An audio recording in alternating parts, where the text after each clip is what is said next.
మోసం. మీ ఓసీ ప్రజలకు సంబంధించిన 15% తీసుకోండి నాయన. మీరు మీ 15% మీరు తీసుకోండి. 1% తగ్గకుండా 1% కూడా తక్కువ తీసుకోకూరి.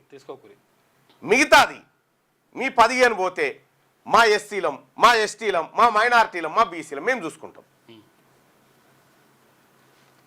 మాకు 42 ఇచ్చుడు మీకు కష్టం కాదా? 15 ఇంత కుప్పలకే ఇప్పుడు ఇంత కుప్పు ఉంది, ఇళ్ళకేని 42% తీసుడంటే కష్టం కాదా?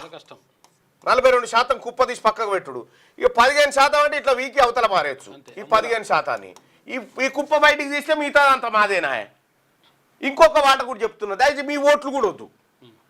మీ ఓట్లు మాకొద్దు, మా ఓట్లు మీకొద్దు. ఇక జాలను ఆయన చేసిన నయవంచన ఈ 18 నెలల్లోనే మీ కష్టం తేలిపోయింది. మీ కష్టం గురించి అర్థమవుతా ఉంది. ఎస్, ఆల్రెడీ ఉన్నారు అశోక్ అన్న. 50% పైగా బీసీలు, 50% పైగా సర్పంచ్ స్థానాలు సాధిస్తున్నారు. ఎంపీ ఎమ్మెల్యే స్థానాల్లో రిజర్వేషన్లు కావాలి. ఎస్, కావాల్సింది అక్కడ, చట్టసభలో కావాల్సింది అక్కడ. ఇది మోసం. ఈ మోసాన్ని ఎట్టి పరిస్థితిలో చూస్తూ ఊరుకోవడానికి సిద్ధంగా లేం.